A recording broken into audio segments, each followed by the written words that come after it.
Hi, welcome to Politics with Gen Z, and my name is Quintarius, and this is Politics with Gen Z. This week has been the most normal week from like the past year, it feels like. President Trump not being in office is like such a sigh of relief. Like, I'm not like, oh my god, Biden is the best, but it feels normal in the world right now.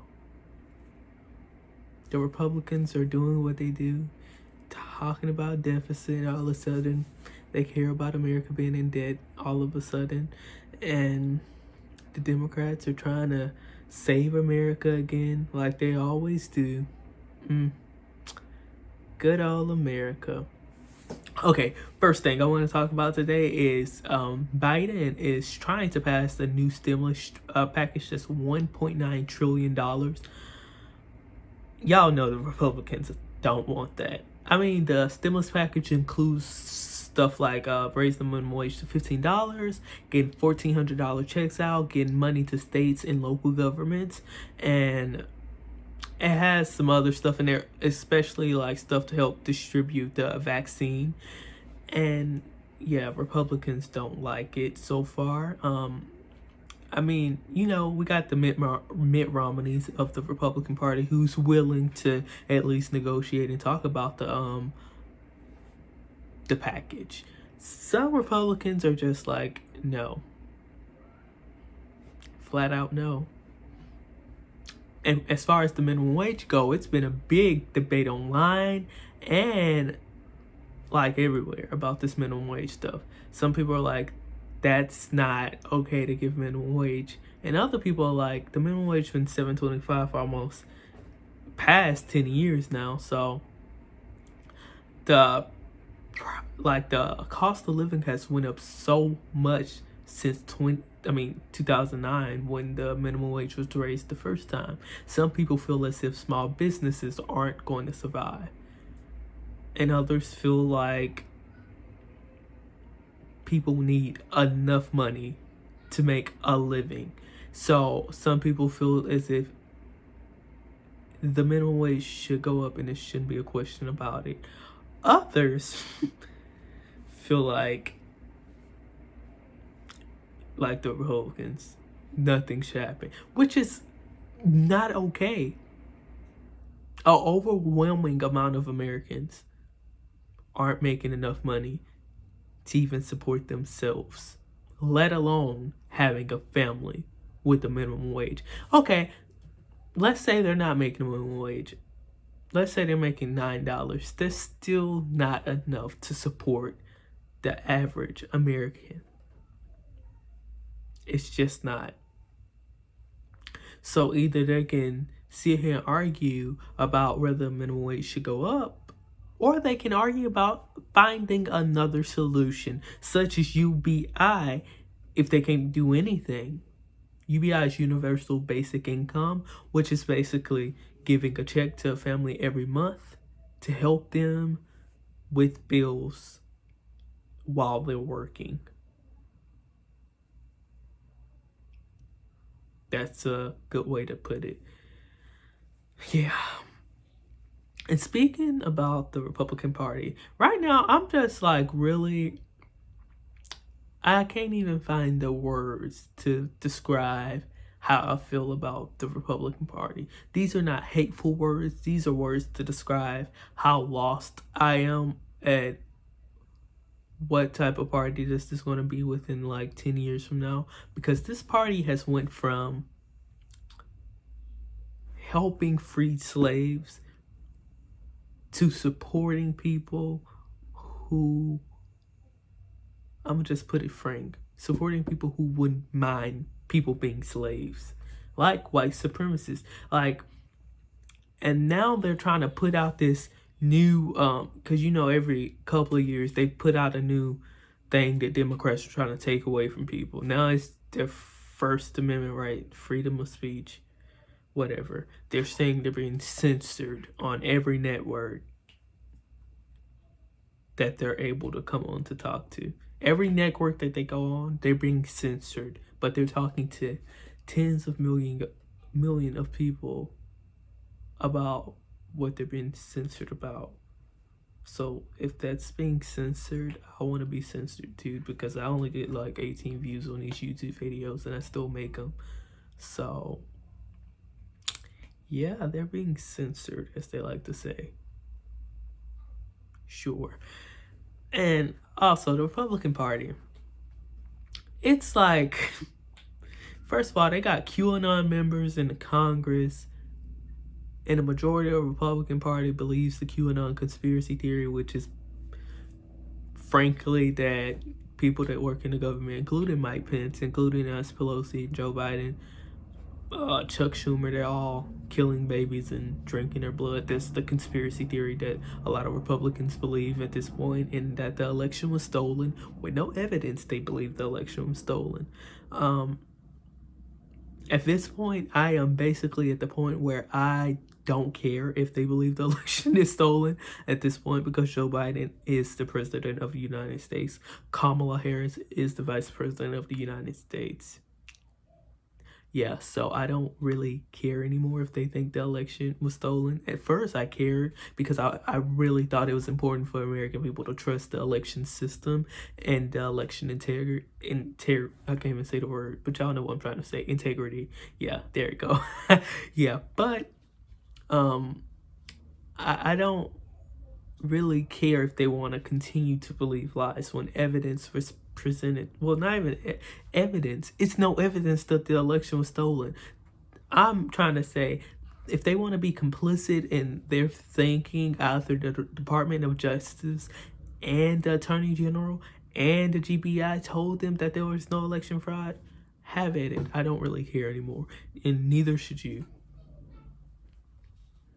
I don't have any thoughts on how to include the Republicans that think the election was stolen anymore.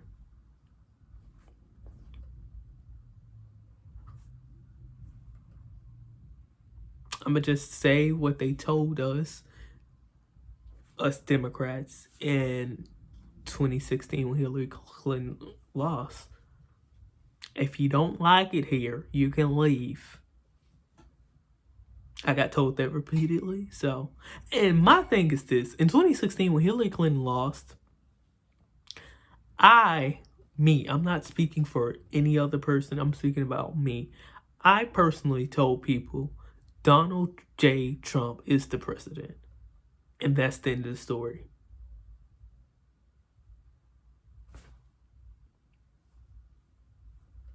As much as I liked Obama, as much as I loved Hillary Clinton, I just was saying Donald J. Trump is the president. Oh well. And speaking of Donald John Trump, his impeachment trial is set to start on the week of February 8th. A lot of people are curious on what his defense is going to be, because a lot of people that's getting arrested by FBI agents are saying the only reason why they even attacked the Capitol or was even there is because Donald Trump told them to be there, and Donald Trump told them to go to the Capitol. But I'm curious to see how the Republican Party is going to actually handle this case, because the Democrats need 17 Republicans to actually convict him. And there's a vote to actually have like a secret voting. So basically, instead of us knowing how they voted for the conviction, we just would know the numbers, not the actual person and how they voted on the issue. So some people think that would actually get more Republicans to vote yes, because they won't feel as if their life's going to be threatened if they vote yes and people know that they voted yes.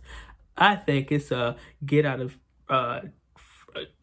jail free card, because they're trying not to take responsibility in public of saying he did something wrong. No, we need to see that you know that this president did something wrong. We need to know that you have a conscience.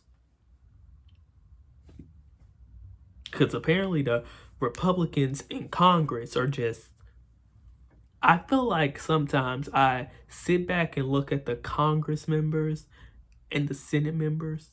The Congress members are so childish, and the Senate members are like so strategic and Need to watch them Senate members. They're sneaky.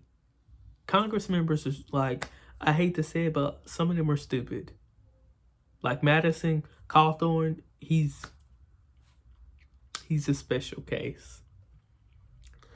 He was on Pamela Brown's CNN show, and she asked him,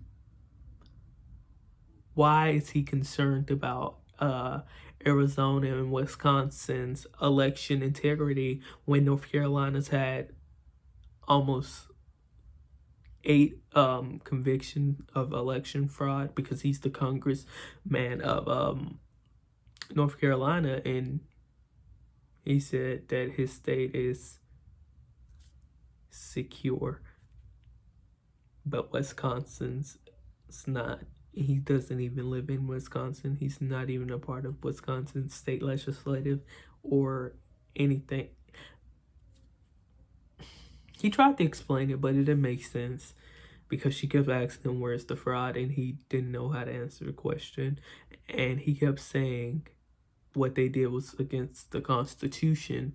And the issue is, where in the Constitution does it say you cannot have mail-in ballots? He couldn't answer that question, so he went on to just blabbing about all type of crazy stuff. At this point, Madison Cawthorn is an embarrassment to my generation, because he's a part of my generation. He might look older than me, but we're in the same age group.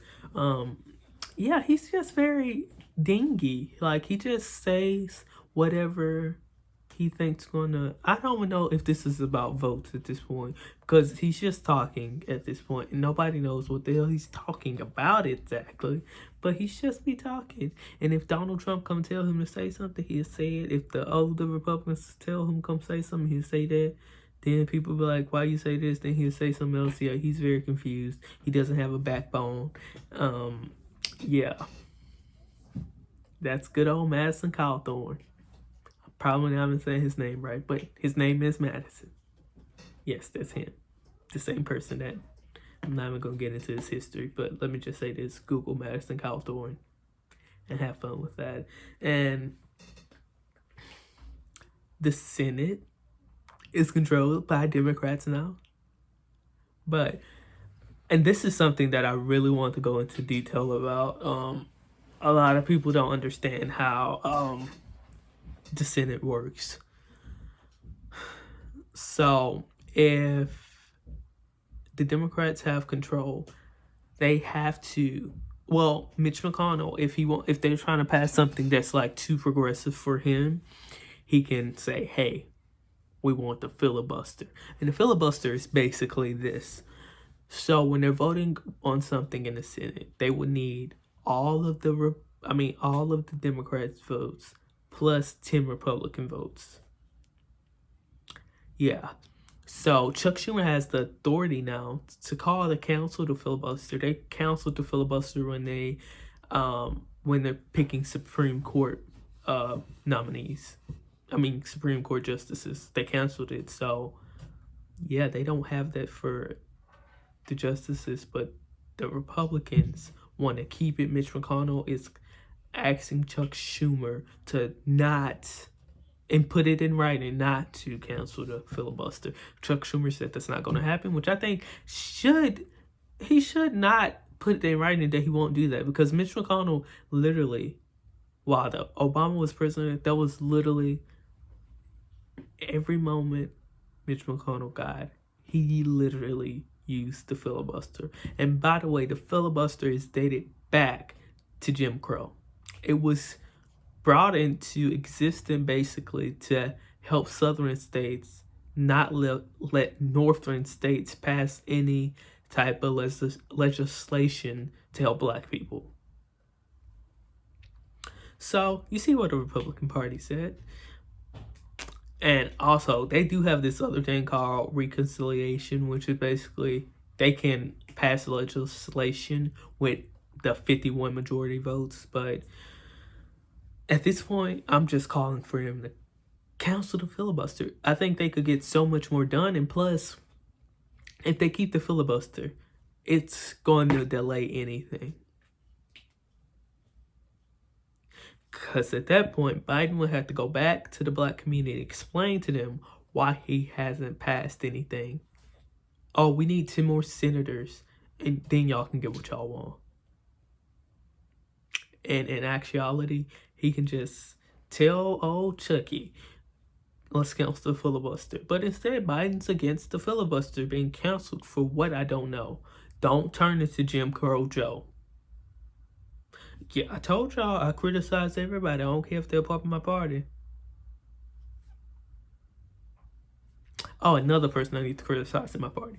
Joe, not Biden. Munchkin, I don't know how to say this man's last name. He's a senator and he's a Democrat. He needs to switch parties at this point because the Democratic Party is trying to pass some more progressive type of bills, and even with those stimulus checks, Joe, I don't know how to say this man's last name. He doesn't want them to pass those type of checks. He say that American people don't need any more money. Sir, what American are you living in at this point? At this point, you should switch to the other party because all they care is the rich folks. That's all Republican Party care about is rich people, and they swear they care about pro-life people, but when they're in office, more people get abortions than ever. I don't get it. I'm not understanding what's happening in that party, but it's neither here or there. But hey, thank you guys for tuning in. This is Politics with Gen Z, and my name is Quintarius.